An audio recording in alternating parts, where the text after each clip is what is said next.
Hello dear students, RRB NTPC exam के लिए reasoning booster series की आज आपकी 4th क्लास है। और आज के इस क्लास में मैं आपको सीटिंग अरेंजमेंट के ऐसे 10 इंपॉर्टेंट क्वेश्चन करवाऊंगा जिनको एग्जाम में जाने से पहले आप गलती से भी छोड़कर नहीं जा सकते। तो चलिएगा बच्चों, पहले क्वेश्चन की तरफ हम बढ़ते हैं। पहला क्वेश्चन है यहां पर लीनियर अरेंजमेंट का ये क्वेश्चन है। यहां पर कहा गया है कि कुल मिलाकर 6 पीपल हैं, ए बी सी डी ई और एफ, वो एक स्ट्रेट लाइन में बैठे हैं, यानी एक सीधी पंक्ति में बैठे हैं। तो कुल मिलाकर हमें कहा गया है कि 6 व्यक्ति हैं और वो कहां पर बैठे हैं, एक स्ट्रेट लाइन में, और सभी के सभी कौन सी डायरेक्शन में फेस कर रहे हैं, नॉर्थ में, यानी उत्तर दिशा की ओर देख रहे हैं। ठीक है ना। फिर यहां पर कहा B is seated third from the extreme right end of the line. B जो है ना, देखिएगा पहली तो बात 6 पर्संस की हम क्या है अरेंजमेंट बना लेते हैं। कुछ इस प्रकार मैंने अरेंजमेंट बना ली आपकी, ठीक है ना। अब यहां पर आपको एक पॉइंट कहा गया है कि राइट एंड से, यानी दाहिनी छोर से बी जो है ना पंक्ति के तीसरे स्थान पर बैठा है, यानी राइट एंड से थर्ड पोजीशन पर कौन बैठा है, आपका बी बैठा है। ये हमें जानकारी दी है। फिर आपको कहा गया है only 2 people are seated between B and E. B और ई के बीच केवल 2 व्यक्ति बैठते हैं। अब ई बी के राइट में नहीं हो सकता क्योंकि वहां पर इतना स्पेस नहीं है, तो 2 लेफ्ट में स्पेस छोड़कर हम किसको बिठाएंगे, ई को बिठाएंगे। फिर कहा C is sitting second from the right of the B. C जो है ना वो बी के दाहिनी और दूसरे स्थान पर है, तो बी के सेकंड राइट में यहां पर कौन है, आपका सी है। फिर कहा आपका F is an immediate neighbour of B and C. F जो है ना वो बी और सी का पड़ोसी है, तो बी और सी के दोनों के बीच में एफ आएगा, तभी तो दोनों का पड़ोसी होगा। फिर कहा A is sitting to the immediate right of D. A जो है ना वो डी के एकदम राइट में है, यानी डी के एकदम दाहिनी और कौन है, ए है आपका। तो यानी डी यहां पर आएगा, ए यहां पर आएगा। अब क्वेश्चन ने आपसे क्या पूछा है, क्वेश्चन ने पूछा how many people are seated between D and F. D और एफ के बीच कितने व्यक्ति बैठे हैं, तो ध्यान से देखना, आपको डी और एफ के बीच में केवल कितने व्यक्ति नजर आएंगे, 2। तो विश्वास कीजिएगा बच्चों, सीटिंग अरेंजमेंट के क्वेश्चन ऐसे ही आते हैं एग्जाम के अंदर, यदि आपने ईमानदारी से पूरा स्टेटमेंट पढ़ लिया और साथ ही साथ अरेंजमेंट बनाते हुए चलोगे तो 100% क्वेश्चन बन जाएगा। जैसे जैसे आगे बढ़ेंगे क्वेश्चन का थोड़ा लेवल भी बढ़ेगा। अगला क्वेश्चन है, अगले क्वेश्चन में क्या कहा, 7 people ji H I J K L and S are sitting in a row facing north. 7 व्यक्ति हैं, जी H I J K L और एस, वो सातों व्यक्ति एक पंक्ति में बैठे हैं और उत्तर दिशा की ओर देख रहे हैं। फिर कहा ओनली 5 पीपल सिट बिटवीन के एंड जी। के और जी के बीच केवल 5 व्यक्ति बैठे हैं। तो प्यारे बच्चों देखो, सबसे पहले तो हमें कहा गया है कि सातों व्यक्ति कहां पर देख रहे हैं, आपका नॉर्थ डायरेक्शन में देख रहे हैं। तो हम उसी प्रकार क्या है आपका अरेंजमेंट बना लेते हैं। अब हमें यहां पर कहा गया है कि के और जी के बीच में ना 5 व्यक्ति बैठे हैं। तो प्यारे बच्चों एक सिंपल सी बात है, मैं कहूंगा कि के यहां पर होगा तो 5 व्यक्तियों की जगह छोड़कर जी यहां पर होगा। पर अभी ये तो नहीं पता ना कि के जी के लेफ्ट में है या राइट में। एक और पॉसिबिलिटी ये बन सकती है कि जी यदि यहां होगा तो के आपका यहां पर होगा। तो ये 2 पॉसिबिलिटी बन रही है। फिर कहा H seats to the immediate left of G. H जो है ना वो जी के एकदम लेफ्ट में है। अब देखो जी के एकदम लेफ्ट में एच यहां नहीं हो सकता, यहां तो कोई जगह नहीं है, तो केस ऊपर वाला वैलिड है। जी के एकदम लेफ्ट में कौन आएगा, आपका एच आएगा। फिर कहा only 1 person sit between H and S. H और एस के बीच में एक व्यक्ति बैठता है, तो एच से एक व्यक्ति की जगह छोड़कर किसको बिठा दीजिएगा, एस को। फिर कहा L sits at some place to the left of J but at some place to the right of I. L जो है ना वो जे के कहीं ना कहीं कहां पर बैठा है, बाईं ओर बैठा है। पर साथ ही साथ हमें कहा गया है कि एल जो है ना वो आई के कहीं ना कहीं कहां पर बैठा है, राइट में, यानी दाहिनी ओर बैठा है। क्लियर है पॉइंट, यानी आई इधर आएगा, फिर एल, फिर जे, यानी इस तरीके से आपकी सीक्वेंस रहेगी। 3 ही व्यक्तियों का स्पेस बचा है, तो आई यहां पर आया, फिर एल आया, फिर आपका क्या आया, आपका जे आया। अब क्वेश्चन ने आपसे क्या पूछा, who sits third from the left and of the line. ठीक है ना, पंक्ति के बाएं छोर से तीसरे स्थान पर, पहला, दूसरा, तीसरा, कौन बैठा है, आपका एल बैठा है, और उसी के बारे में आपसे पूछा गया। तो क्वेश्चन का आंसर क्या बन गया, ऑप्शन बी बन गया। क्लियर है। अब इसी का टाइप का ना एक और क्वेश्चन आता है जिसमें ना बीच में बैठे हुए व्यक्तियों की संख्या पूछी जाती है, जैसे ये वाला क्वेश्चन है बच्चों। यहां पर भी आपको कहा गया है कि कुल 7 व्यक्ति हैं और सातों के सातों व्यक्ति जो है ना वो कहां पर देख रहे हैं, नॉर्थ डायरेक्शन में देख रहे हैं। कहां पर देख रहे हैं, नॉर्थ डायरेक्शन में, यानी कि उत्तर दिशा की ओर देख रहे हैं। ठीक है। फिर यहां पर क्या कहा, only 3 people sit to the left of D, D के बाईं ओर केवल 3 व्यक्ति बैठते हैं, यानी डी आपका 100% यही होगा, तभी तो डी के लेफ्ट में कितने व्यक्ति आएंगे, 3 व्यक्ति आएंगे। फिर कहा B sits third to the left of D, B कहां पर बैठा है, डी के थर्ड लेफ्ट में, यानी डी के बाईं और तीसरे स्थान पर, 1 2 3, यहां पर कौन आएगा, आपका बी आएगा। क्लियर है। अगला point, F sits to the right of A but left of D, यहां पर फिर कहा गया है F जो है ना वो A के तो कहां पर है, दाहिनी ओर है, पर D के कहां पर है, बाईं ओर है, यानी F A के राइट में है और D के कहां पर है, लेफ्ट में है। अब एक बात देखो बच्चों, यहीं पर एनालाइज करना, D के लेफ्ट में F आएगा और F के लेफ्ट में A आएगा, तो ये पॉसिबिलिटी ऐसे ही है कि यहां F होगा और यहां पर कौन होगा, A होगा। अब अगला point, E sits to the right of C but left of G, ठीक है ना। अब ई के बारे में कहा गया है कि ई जो है ना वो सी के तो दाईं ओर है, बल्कि जी के कहां पर है, बाईं ओर है, यानी ई सी के राइट में होगा और जी के लेफ्ट में होगा, यानी सी ई जी तीनों एक साथ आएंगे इस सीक्वेंस में जो यहीं पर आ सकते हैं। अब क्वेश्चन ने आपसे क्या पूछा है, क्वेश्चन ने पूछा how many people sit to the right of F, F के राइट में कितने व्यक्ति बैठे हैं ये हमें बताना है। तो एफ के राइट में ध्यान से देखना कितने व्यक्ति बैठे हैं, 4, यानी क्वेश्चन का आंसर क्या बन गया, ऑप्शन सी। अब एग्जाम के अंदर ये तो ना आपके सिंगल लाइन वाले क्वेश्चन आते हैं, पर एग्जाम के अंदर जहां पर आप मेंस लेवल के एग्जाम की बात करो या कई बार प्री एग्जाम के अंदर सीबीटी 1 में भी क्या है, आपके लीनियर अरेंजमेंट के जो क्वेश्चन आते हैं ना 2 रो वाले आते हैं। अब वो क्वेश्चन मैं आपको बताऊंगा बच्चों जो आप छोड़कर नहीं जा सकते। यहां पर ध्यान दीजिएगा बच्चों, यहां पर क्वेश्चन ने क्या कहा, 8 people are sitting in 2 parallel rows containing 4 people each in such a way that there is equal distance between adjacent person, ठीक है ना। 8 व्यक्ति हैं, 2 समांतर पंक्तियों में बैठे हैं और इस प्रकार बैठे हैं कि प्रत्येक पंक्ति में 4 व्यक्ति हैं और बराबर दूरी पर बैठे हैं, ठीक है ना। फिर कहा in row 1 A, D, O and P are seated and all of them are facing south, पहली पंक्ति में 4 व्यक्ति बैठे हैं, उनके नाम क्या हैं, A, D, O और P, और वो सभी साउथ डायरेक्शन में देख रहे हैं, यानी दक्षिण दिशा में देख रहे हैं। फिर कहा in row second U, W, Y and F are seated and all of them are facing north, ठीक है ना। फिर दूसरी पंक्ति में कौन बैठे हैं, 4 व्यक्ति U, W, Y और F, और ये सभी के सभी नॉर्थ डायरेक्शन में यानी उत्तर दिशा की ओर देख रहे हैं। फिर एक और बात कही, 10 each person faces another person from the other row, और वो इस प्रकार बैठे हैं कि एक पंक्ति का एक व्यक्ति दूसरी पंक्ति के दूसरे व्यक्ति के क्या है, आमने सामने बैठा है। तो कुल मिलाकर प्यारे बच्चों अरेंजमेंट आपका कुछ इस टाइप का होगा, ध्यान दीजिएगा। ये आपकी बनेगी रो 1, और रो 1 के आपके जो चारों व्यक्ति हैं ना वो कहां पर देख रहे हैं, साउथ डायरेक्शन में यानी दक्षिण दिशा में। और रो 1 के अंदर जो आपके पर्सन्स हैं वो कौन कौन है, वो है A है, D है, O है और P है, ठीक है ना। और ये है हमारी सेकेंड रो, और सेकंड रो के अंदर कौन बैठा है, U, W, Y और F, ये चारों व्यक्ति कहां पर देख रहे हैं, आपका नॉर्थ डायरेक्शन में। अब ये दूसरी पंक्ति के क्या है, पर्सन के क्या हो गए, आमने सामने भी हो गए। अब अगला point, U sits third to the left of Y, U जो है ना वो Y के थर्ड लेफ्ट में है।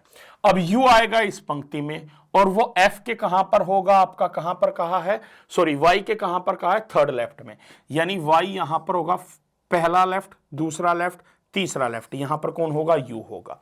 अगला point, the one facing P is an immediate neighbour of Y, जो P के सामने बैठा है ना वो Y का निकटतम पड़ोसी है। Y का निकटतम पड़ोसी तो आपका ये है, और वो किसके सामने होगा, P के, तो यहां पर P आ गया आपका।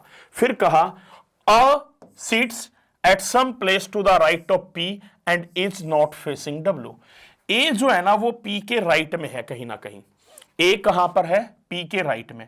अब P कहां पर देख रहा है, साउथ की ओर, तो A उसके राइट में यहां पर होगा कहीं ना कहीं, पर वो किसके सामने नहीं बैठा, वो W के सामने नहीं बैठा, वो किसके सामने नहीं बैठा, W के सामने। तो अभी हमें ना ये बात याद रखनी है बच्चों, ठीक है ना, ये अभी पॉइंट याद रखना है। फिर अगला कहा D sits third to the right of O, D जो है ना O के थर्ड राइट में है। अब एक बात बताओ, O यदि यहां पर होगा तो 1 2 3 थर्ड राइट में, तभी तो आपका कौन आएगा, D आएगा। क्लियर है पॉइंट बच्चों। अब यानी पहली पंक्ति का कौन व्यक्ति बच गया, A बच गया, और ए आपका किसके सामने नहीं बैठा, डब्ल्यू के, और ए जो है ना वो पी के राइट में भी आया, तो यानी यहां पर डब्ल्यू नहीं होगा तो डब्ल्यू यहां पर होगा, बचा कौन, एफ, वो आपका यहां पर होगा। अब क्वेश्चन ने क्या पूछा है, who amongst the following faces F, F के सामने कौन बैठा है, तो एफ के सामने ध्यान से देखना कौन बैठा है, आपका ए बैठा है, यही हमसे पूछा गया है, तो क्वेश्चन का आंसर हो गया ऑप्शन सी। अब इसी में एक और लेवल क्वेश्चन कैसे आ सकता है, दो पैरेलल रो का, वो और देखिएगा बच्चों। यहां पर जैसे मैं बात करता हूं, यहां पर भी कहा गया है वही सारी चीजें हैं, दो रो हैं बच्चों, इसके अंदर भी वही बात कही गई है कि कुल मिलाकर दो पंक्तियां हैं और हर पंक्ति के अंदर कितने व्यक्ति बैठे हैं, 4 व्यक्ति बैठे हैं, और इस प्रकार बैठे हैं कि पहली रो के जो 4 व्यक्ति हैं वो साउथ डायरेक्शन में देख रहे हैं, और दूसरी रो के जो 4 व्यक्ति हैं वो कहां पर देख रहे हैं, नॉर्थ डायरेक्शन में। पहली रो में जो 4 व्यक्ति बैठे हैं उनके नाम क्या हैं, उनके नाम है डी, ई, ओ और एस, और दूसरी पंक्ति में जो 4 व्यक्ति बैठे हैं जो नॉर्थ डायरेक्शन में देख रहे हैं उनके नाम क्या है, एफ, ए, आर और एम। अब देखते हैं क्वेश्चन क्या कहता है बच्चों। क्वेश्चन ने क्या कहा, ध्यान दीजिएगा, only D sits to the left of E, E के लेफ्ट में केवल डी बैठता है। अब ई कहां पर बैठा है, पहली पंक्ति में, तो ई के लेफ्ट में, अब ई देख रहा है साउथ में, तो उसके लेफ्ट में केवल एक व्यक्ति होगा जो इधर की ओर होगा। क्लियर है, ये हमें कहा गया, और वो व्यक्ति कौन होगा, आपका डी होगा, वो व्यक्ति कौन होगा, डी होगा, यानी ई आपका यहां पर आएगा, तभी तो उसके बाईं ओर केवल एक ही व्यक्ति होगा, और वो कौन होगा, आपका डी होगा। ये अरेंजमेंट बन गई। अब अगला, only R sits to the left of A, अब ए के लेफ्ट में केवल एक व्यक्ति बैठा है। अब ए कहां पर देख रहा है, दूसरी पंक्ति में है, तो वो नॉर्थ में देख रहा है, और ए के लेफ्ट में जो व्यक्ति बैठा है वो केवल कौन बैठा है, आपका आर बैठा है, तो इसका मतलब ए यहां पर होगा, तभी तो उसके लेफ्ट में केवल एक व्यक्ति आएगा, आर, वो यहां पर आएगा। फिर अगला point, only one person sit between A and F, A और एफ के बीच में केवल एक व्यक्ति बैठा है, ए और एफ, यानी एक जगह छोड़कर यहां पर एफ को बिठा दीजिएगा। अब इन ए और एफ के बीच में एक व्यक्ति आ गया। अब देखा जाए एफ, ए, आर, एम में से कौन नहीं बैठा इस पंक्ति में, एम, तो एम आपका यहीं पर आएगा। क्लियर है पॉइंट। अगला, only one person sit between D and O, D और ओ के बीच में केवल एक व्यक्ति है, तो डी और ओ के बीच में एक व्यक्ति, यानी एक जगह छोड़कर ओ यहां पर आएगा, और डी और ओ के बीच कौन है, आपका ई। इस पंक्ति में अब कौन बचा, एस, वो आपका यहां पर आएगा। अब क्वेश्चन ने क्या पूछा है, which of the following represents both people facing each other, ठीक है ना, इनमें से कौन सा वो जोड़ा है जो यह दर्शाता है कि दोनों व्यक्ति एक दूसरे के सामने बैठे हैं। क्या ई और ए एक दूसरे के सामने है, तो ई के सामने तो एम है, यानी पहला तो आंसर नहीं बनेगा। क्या ई और आर एक दूसरे के सामने है, ई के सामने तो एम है, ये भी आंसर नहीं बनेगा। तो ई और एम दोनों एक दूसरे के सामने है, ये हमें यहां पर नजर आ गया। इसका मतलब क्वेश्चन का जो आंसर बनेगा वो आपका ऑप्शन सी बनेगा। क्लियर है पॉइंट। अब जो मैंने 5 क्वेश्चन करवाए ना, वो आपको लीनियर अरेंजमेंट के क्वेश्चन करवाए हैं। एग्जाम के अंदर सर्कुलर अरेंजमेंट के भी क्वेश्चन आते हैं, और उनको सोल्व करने का तरीका क्या होगा उसको ध्यान दीजिएगा। जैसे यहां पर कहा गया है कि 6 दोस्त हैं, T, V, W, X, Y और जेड, ठीक है ना, ये जो है एक सर्कुलर टेबल पर बैठे हैं और सेंटर में देख रहे हैं, यानी एक गोलाकार मेज में बैठे हैं, और सभी के सभी कहां पर फेस कर रहे हैं, सेंटर की ओर। तो सबसे पहले आप 6 व्यक्तियों की क्या है, अरेंजमेंट बना लो। अरेंजमेंट आप इस तरीके से बना लीजिएगा, ठीक है ना। अब उसके बाद आपको क्या कहा गया है, अब ध्यान दीजिएगा। क्वेश्चन ने फिर कहा है, V sits second to the right of Y, V कहां पर है, Y के दाहिनी और दूसरे स्थान पर, यानी Y के सेकंड राइट में V है, 1 2, यहां पर कौन आ गया, आपका V आ गया। अगला, Y sits to the immediate left of T, Y जो है ना T के एकदम बाईं ओर बैठा है, Y T के एकदम लेफ्ट में, यानी T यहां पर होगा, तभी तो T के एकदम लेफ्ट में कौन आया, आपका Y आया। फिर कहा X sit second to the left of W, X जो है ना W के बाईं और दूसरे स्थान पर है। अब W यहां पर होगा तो सेकंड लेफ्ट में आपका कौन नहीं हो सकता, X नहीं हो सकता। W यहां होगा तो सेकंड लेफ्ट में यहां पर कौन नहीं हो सकता, X नहीं हो सकता। तो W 100% यहां पर है, तभी तो उसके बाईं और दूसरे स्थान पर यहां पर कौन आएगा, X आएगा। अब यदि देखा जाए तो आपका बचा कौन, Z, वो आपका यहां पर आ जाएगा। अब क्वेश्चन ने क्या पूछा है, how many people are sitting between Z and V when counted from the left of V, v के बाईं ओर से गिनने पर z और v के बीच कितने हैं। तो हमें v के ना लेफ्ट से गिनते हुए कहां तक पहुंचना है, z तक पहुंचना है। तो अब हमने देखा कि v के लेफ्ट से चलने पर v और z के बीच कितने व्यक्ति बैठे हैं, 3 व्यक्ति बैठे हैं, w, y और t। यानी क्वेश्चन का आंसर क्या बन गया, ऑप्शन डी। क्लियर है पॉइंट बच्चों। अब इसका लेवल कैसे बढ़ सकता है क्वेश्चन का, तो आपको अरेंजमेंट जो है ना 6 से ज्यादा व्यक्तियों की दे दी जाए, जैसे यहां पर है। यहां पर भी अब कहा, क्वेश्चन ने क्या कहा है कि 7 व्यक्ति हैं, A B C D E F और जी, और वो एक सर्कुलर टेबल पर बैठे हैं और सभी के सभी कहां पर फेस कर रहे हैं, सेंटर की ओर फेस कर रहे हैं। ठीक है ना। अब इस क्वेश्चन पर ध्यान दीजिएगा। तो 7 व्यक्तियों की अब हमें अरेंजमेंट बनाकर चलनी है। कितने व्यक्तियों की अरेंजमेंट बनाकर चलनी है, 7 व्यक्तियों की। तो 7 व्यक्तियों की अब हमने अरेंजमेंट बना ली। अब क्वेश्चन ने क्या कहा, only 2 people sit between C and G when counted from the left of G। जब G के बाईं ओर से गिनते हैं, G के बाईं ओर से हम गिनते हैं, तो G और C के बीच कितने व्यक्ति बैठे हैं, 2। तो बच्चों G के लेफ्ट से गिनने पर G और C के बीच में 2 व्यक्ति हैं, तो G को यहां बिठाया तो C उसके 2 व्यक्ति छोड़कर लेफ्ट में आ गया। अगला point, A sits third to the left of D। A जो है ना वो डी के कहां पर बैठा है, थर्ड लेफ्ट में। ए कहां पर बैठा है, थर्ड लेफ्ट ऑफ डी बैठा है। क्लियर है पॉइंट। ये अभी हमने नोट कर लिया क्योंकि अभी इसको फिक्स नहीं किया जा सकता, अभी पॉसिबिलिटी ज्यादा बनेंगी। फिर कहा है E sits to the immediate right of D. ठीक है ना। ई कहां पर है, डी के एकदम राइट में। डी के एकदम राइट में कौन बैठा है, आपका ई बैठा है। तो अभी ई का भी यहां पर कोई जिक्र नहीं है। फिर कहा E sits second to the left of C. E जो है ना सी के बाईं और दूसरे स्थान पर है, तो सी के बाईं और दूसरे स्थान पर यहां पर कौन है, आपका ई है। अब ई के बारे में एक और जानकारी थी कि ई जो है ना वो डी के एकदम क्या है, राइट में बैठा है। तो डी आपका यहां पर होगा, तो तभी तो डी के एकदम राइट में कौन आया, ई आया। एक और अभी हमें जानकारी थी, वो क्या कि डी के थर्ड लेफ्ट में ए है। तो डी का third left, first second third, यानी यहां पर कौन आएगा, आपका ए आएगा। क्लियर है। अब अगला, B is an immediate neighbour of A. B जो है ना वो ए का निकटतम पड़ोसी है। तो ए का निकटतम पड़ोसी कौन है, आपका बी है, वो यहां पर आ गया। अब ए बी सी डी ई, तो बचा कौन, आपका एफ, वो आपका यहां पर आ गया। अब क्वेश्चन ने क्या पूछा है बच्चों, ध्यान दीजिएगा। How many people sit between B and D when counted from the right of B. B और ई, बी के दाईं ओर से गिनने पर बी और ई के बीच कितने व्यक्ति हैं। तो बी के राइट से गिनने पर बी और ई के बीच में कितने व्यक्ति आ रहे हैं, जी और डी, यानी कि 2 व्यक्ति आ रहे हैं। तो क्वेश्चन का आंसर हो गया ऑप्शन सी। बात आ गई समझ में बच्चों। ये वो इंपॉर्टेंट क्वेश्चन करवा रहा हूं जो आप गलती से भी छोड़कर नहीं जा सकते एग्जाम के अंदर। ये इंपॉर्टेंट रिवीजन है बच्चों, फास्ट ट्रैक के ऊपर स्मार्ट तरीके के साथ। अब क्वेश्चन नंबर 8 पर देखना, यहां पर क्वेश्चन का हो सकता है थोड़ा सा लेवल बढ़े, पर आपको नहीं सारे टाइप के क्वेश्चन एग्जाम में कवर करके जाने हैं। जब पॉसिबिलिटी ज्यादा हो तो तब आपको क्या करना है। यहां पर देखो बच्चों, यहां पर भी आपको 7 व्यक्ति कहे गए और सातों के सातों व्यक्ति कहां पर है, एक सर्कुलर अरेंजमेंट में बैठे हैं और सभी के सभी कहां पर फेस कर रहे हैं, सेंटर की ओर फेस कर रहे हैं। कुछ आपका इस तरीके से बना लीजिएगा बच्चों। तो आपने कहा बना लिया, ठीक है ना। अब इसके बाद फिर आपको क्या कहा गया है, only 3 people sit between J and L when counted from the left of J। जब हम J के बाईं ओर से गिनते हैं तो 3 व्यक्तियों की जगह छोड़कर आपका कौन बैठता है, L बैठता है। ये हमने लिख लिया। अगला, only 3 people sit between K and C when counted from the right of C। जब हम C के दाहिनी ओर से गिनते हैं तो 3 व्यक्तियों की जगह छोड़कर कौन बैठा है, आपका K बैठा है, इस तरीके से, यानी कि राइट ओर से। क्लियर है बच्चों। राइट में 3 व्यक्तियों की जगह छोड़कर कौन बैठा है, आपका K बैठा है। अगला, D sits to the immediate right of K। अब D कहां पर बैठा है, D जो है ना वो एकदम दाईं ओर बैठा है, किसके, K के। ठीक है ना। अब अगला point, A is an immediate neighbour of C as well as L। A जो है ना वो C का भी पड़ोसी है और L का भी पड़ोसी है। अब प्यारे बच्चों, आपको मैं बताऊंगा, जब एग्जाम के अंदर 2 आपकी संभावनाएं बने ना, तो आपको घबराना नहीं है। उसी टाइम पे ना 2 डायग्राम बना लीजिएगा, सबसे बेस्ट तरीका वही होगा, वरना क्या होगे, कंफ्यूज होगे। अब कहोगे कैसे, तो यहां पर इस बात को समझना बच्चों। ये आपके 2 केस हैं बच्चों।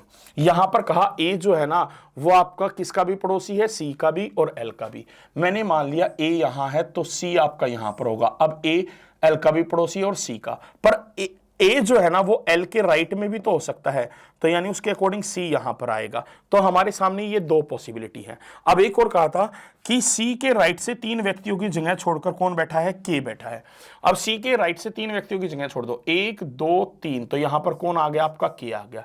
अब सी के राइट में 3 व्यक्तियों की जगह छोड़ दो, 1 2 3, यहां पर कौन आ गया, आपका के आ गया। अब फिर क्या कहा है, डी जो है ना वो के एकदम राइट में है, के एकदम राइट में यहां पर डी आ गया, पर के एकदम राइट में यहां डी नहीं आ रहा, तो इसका मतलब ये केस क्या हो गया, एलिमिनेट हो गया। अब बचा हुआ व्यक्ति कौन है, बी है, वो आपका यहां पर आ गया। ये आपकी फाइनल अरेंजमेंट बनी। अब क्वेश्चन ने क्या कहा, who sits second to the left of B, B के बाईं और दूसरे स्थान पर कौन है, तो बी के बाईं और दूसरे स्थान पर ध्यान से देखोगे कौन बैठा है, आपका ए बैठा है। तो प्यारे बच्चों, कई क्वेश्चन एग्जाम में ऐसे आते हैं कि उनके अंदर ना आपको संभावना, या तो अपने दिमाग के अंदर याद कर लो, दिमाग के अंदर याद नहीं कर सकते तो अल्टरनेट डायग्राम बना लो, वो बेस्ट तरीका है। और उसका ऐसा ही उदाहरण, एक ऐसा क्वेश्चन है जो रेलवे एग्जाम में आया था, जो मैं आपको करवा रहा हूं, जहां पर आपको 4 केस देखने को मिलेंगे। कैसे बच्चों, अगले क्वेश्चन पर ध्यान दीजिएगा, देखिएगा। जैसे यहां पर है बच्चों, क्वेश्चन ने क्या कहा, 8 व्यक्ति हैं और वो एक सर्कल में बैठे हैं और सभी के सभी सेंटर में देख रहे हैं। तो आप कहोगे 8 व्यक्तियों का एक सर्कल बना दीजिएगा, 1 2 3 4 5 6 7 8। तो आपने कहा बना दिया। अब इसमें सबसे पहले क्या कहा, ठीक है ना, P and Q are facing each other. P और Q जो है ना वो एक दूसरे के सामने बैठे हैं, यानी P के एकदम सामने की ओर कौन बैठा है, आपका Q बैठा है, ठीक है ना बच्चों। फिर एक और बात हमें कही गई, क्या, 1 person is seating between P and S, P और S के बीच में एक व्यक्ति बैठता है। मान लीजिएगा मैं कहूं बच्चों P यहां पर है तो S आपका यहां पर होगा, पर प्यारे बच्चों इसका एक और भी तो पॉसिबल केस बन सकता है। आप कहेंगे कैसे, तो इस पर ध्यान दीजिएगा। यानी आपका ये भी तो हो सकता है बच्चों कि S यहां पर हो और P यहां पर हो, P S के लेफ्ट में है या राइट में है उसके बारे में तो कोई जानकारी नहीं दी गई। तो आप कहोगे हाँ सर इसके बारे में तो कोई जानकारी नहीं दी गई है, ठीक है ना। अभी देखते जाएं बच्चों कैसे हम कर सकते हैं। अगला क्वेश्चन ध्यान दियो, एक और हमें पॉइंट क्लियर था कि P जो है ना Q के सामने है, तो P के सामने यहां पर कौन होगा, Q होगा, P के सामने यहां पर कौन होगा, Q होगा। क्लियर है पॉइंट, तो आप कहेंगे क्लियर है सर। अब अगला, R and S are immediate neighbours, तो ये वाला पॉइंट तो हो चुका है। R जो है ना वो S का निकटतम पड़ोसी है। अब प्यारे बच्चों यहां पर ध्यान दीजिएगा, R जो है ना वो किसका पड़ोसी है, आपका S का। R और S दोनों एक दूसरे के साथ बैठे हैं। अब बच्चों यदि आपका S यहां है तो R यहां भी हो सकता है, R यहां भी हो सकता है, तो यानी यहां पर भी बच्चों 2 पॉसिबिलिटी बन रही है। कितनी पॉसिबिलिटी बन रही है, 2। तो बच्चों आपको कंफ्यूज नहीं होना है, बस पॉसिबिलिटी को या तो माइंड में रख लो या आप क्या है अलग से इस तरीके से बना लो जैसे मैं आपको बता रहा हूं। मैं आपको टफेस्ट क्वेश्चन बता रहा हूं, जो आपके एग्जाम में टफेस्ट क्वेश्चन आ सकता है वो कैसा आ सकता है। देखो इसका अल्टरनेट केस ये था कि P यहां था, S यहां था और Q यहां था। इसका अल्टरनेट केस हमने ये बना लिया, S यहां है, P यहां है, Q यहां है। अब R किसका पड़ोसी है, S का। यदि मैं कहूं S यहां है तो R आपका यहां भी हो सकता है और S यहां है तो R आपका यहां भी हो सकता है। S यदि यहां है तो R यहां भी हो सकता है, S यदि यहां है तो R यहां भी हो सकता है। तो ये आपकी 4 पॉसिबिलिटी बन रही है बच्चों। अगला पॉइंट, फिर कहा N sits third to the left of T, N T के बाईं और तीसरे स्थान पर है। अब प्यारे बच्चों ध्यान दीजिएगा, T यदि यहां पर है तो बाईं और तीसरे स्थान पर N नहीं हो सकता। T यदि यहां पर है तो 1 2 3 यहां भी N नहीं हो सकता। T यदि यहां तो 1 2 3 N यहां भी नहीं हो सकता। और T यदि यहां पर है 1 2 3 तो N आपका थर्ड लेफ्ट में आ गया। अब इस केस के अंदर भी देखना, ध्यान दीजिएगा। अब यदि मैं कहता हूं प्यारे बच्चों कि T आपका यहां पर है, ठीक है ना, 1 2 3 थर्ड लेफ्ट में N नहीं हो सकता। T यदि यहां है 1 2 3 थर्ड लेफ्ट में N नहीं हो सकता। T यदि यहां है तो 1 2 3 यहां पर आपका N हो सकता है, ठीक है ना। T यदि यहां पर है तो 1 2 3 N यहां हो सकता है, और T यदि यहां होगा तो 1 2 3 N यहां नहीं होगा। क्लियर है। ऐसे ही इसके अंदर भी देखना बच्चों, मैंने यदि कहा कि T यदि आपका यहां पर है 1 2 3 थर्ड लेफ्ट में N नहीं हो सकता। T यदि यहां है 1 2 3 थर्ड लेफ्ट में N नहीं हो सकता। T यदि यहां है तो 1 2 3 थर्ड लेफ्ट में N नहीं हो सकता। तो T आपका यहां पर हुआ 1 2 3 थर्ड लेफ्ट में आपका कौन हुआ, N हुआ। अब इस केस के अंदर देखिएगा बच्चों, टी यदि यहां है तो 1 2 3 एन यहां नहीं हो सकता, टी यदि यहां है तो 1 2 3 एन यहां नहीं हो सकता, टी यदि यहां है तो 1 2 3 एन यहां हो सकता है, और टी यदि यहां है तो 1 2 3 एन यहां नहीं हो सकता। तो आपके चारों केस चल रहे हैं। अब अगला, O sits second to the right of M। O जो है ना M के दाहिनी और दूसरे स्थान पर है, यानी M के सेकंड राइट में O आएगा, वो ऐसे ही पॉसिबल है। M के सेकंड राइट में O आ गया, ठीक है ना। अब हम कहेंगे M के सेकंड राइट में कौन आ गया? O आ गया। M के सेकंड राइट में कौन आ गया? आपका O आ गया। क्लियर है पॉइंट? अब अगला point, O and N are not facing each other. O और N एक दूसरे के सामने नहीं बैठे। O के सामने यहां R है तो ये केस हो सकता है, O के सामने R है ये भी केस हो सकता है, O के सामने N है तो ये केस आपका कैंसिल हो गया, O के सामने N है तो ये भी केस आपका क्या हो गया? कैंसिल हो गया। अगला, M and P are not immediate neighbours. M और P पड़ोसी नहीं है, यहां पर M और P पड़ोसी नहीं है, यहां पर M और P पड़ोसी है, तो ये भी केस आपका कैंसिल हो गया, यानी फाइनल केस आपका ये बना। अब क्वेश्चन ने क्या पूछा है कि S के सामने कौन बैठा है?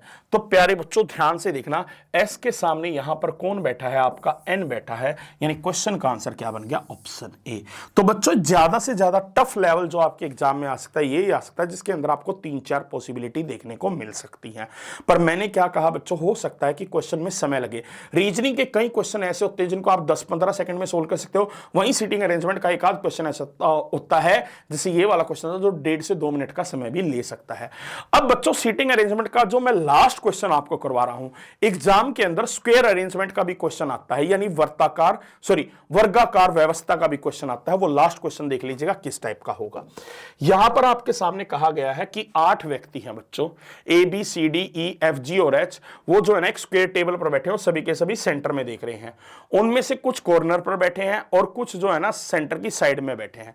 तो प्यारे बच्चों सभी के सभी कहां पर देख रहे हैं? सेंटर में देख रहे हैं।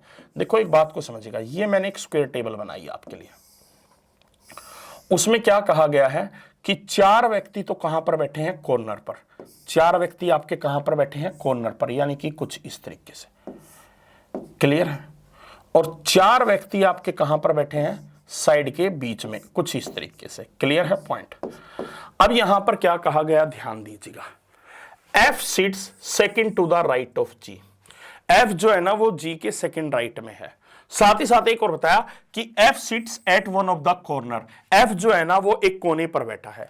हमने मान लिया कि ये आपका F है, ठीक है ना, F कोने पर है और F कहां पर है? G के सेकंड राइट में। तो इसका मतलब G यहां पर होगा, तो अभी तो G के दाहिनी और दूसरे स्थान पर कौन होगा? आपका F होगा। तो आपने कहा ठीक है। अगला, only 3 people sit between G and E when counted from the left of G। जब G के बाईं ओर से गिनते हम, G के बाईं ओर से गिनने पर 3 व्यक्तियों की जगह छोड़कर कौन बैठा है? आपका E बैठा है। यानी G के लेफ्ट से जब काउंट करते तो 1 2 3 व्यक्तियों की जगह छोड़कर कौन बैठा है? आपका E बैठा है। फिर कहा H sits third to the left of E। E के बाईं और तीसरे स्थान पर H है। E के थर्ड लेफ्ट में 1 2 3 यहां पर कौन है? आपका H है। ठीक है। अगला, only 3 people sit between H and B when counted from the left of H। जब हम H के बाईं ओर से गिनते हैं 1 2 3 व्यक्तियों की जगह छोड़कर कौन बैठा है? B बैठा है। वैसे B ना चाहे लेफ्ट से काउंट करो चाहे राइट से, वो यहीं पर आना था। अगला, C sit second to the right of B। C कहां पर है? B के सेकंड राइट में। तो 1 2 यहां पर B के दाईं और दूसरे स्थान पर आपका C आ गया। D is not an immediate neighbour of E। D E का पड़ोसी नहीं है, यानी D यहां नहीं हो सकता, तो D के लिए जगह केवल ये बची। अब बचा व्यक्ति कौन है? A का कहीं नंबर नहीं आया तो A के लिए आपकी ये जगह बची। अब क्वेश्चन ने पूछा, how many people sit between E and D when counted from the left of D। जब हम D के बाईं ओर से गिनते हैं, D के कहां से गिनते हैं? बाईं ओर से गिनते हैं। तो D और E के बीच कितने व्यक्ति हैं? तो एक ही व्यक्ति हमें नजर आया, वो कौन था? आपका B। तो इसका मतलब केवल एक ही व्यक्ति है। क्लियर है पॉइंट बच्चों? तो प्यारे बच्चों आज के क्लास के अंदर ये जो 10 इंपॉर्टेंट क्वेश्चन मैंने ऐसे करवाए हैं, वो ऐसे इंपॉर्टेंट क्वेश्चन हैं जिनको आप जाने से पहले एग्जाम के अंदर गलती से भी छोड़कर नहीं जा सकते। यानी इन क्वेश्चंस की प्रैक्टिस करना आप लोगों को अनिवार्य है ही है।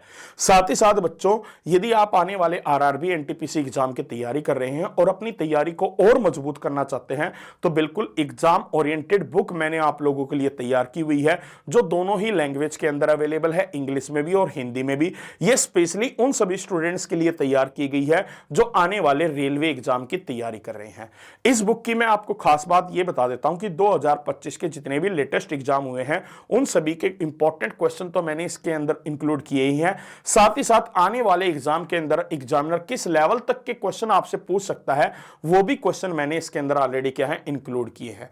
साथ ही साथ बच्चों ये बुक जो है ना वो चैप्टर वाइज प्रैक्टिस सेट है, टाइप वाइज, यानी आपको हर चैप्टर के टाइप वाइज पैटर्न के अंदर क्वेश्चंस की प्रैक्टिस करने का यहां से मौका मिलेगा। और साथ ही साथ यदि कोई क्वेश्चन आपको समझ नहीं आता तो उसका एक्सप्लेनेटरी सॉल्यूशन भी इस बुक के अंदर दिया हुआ है।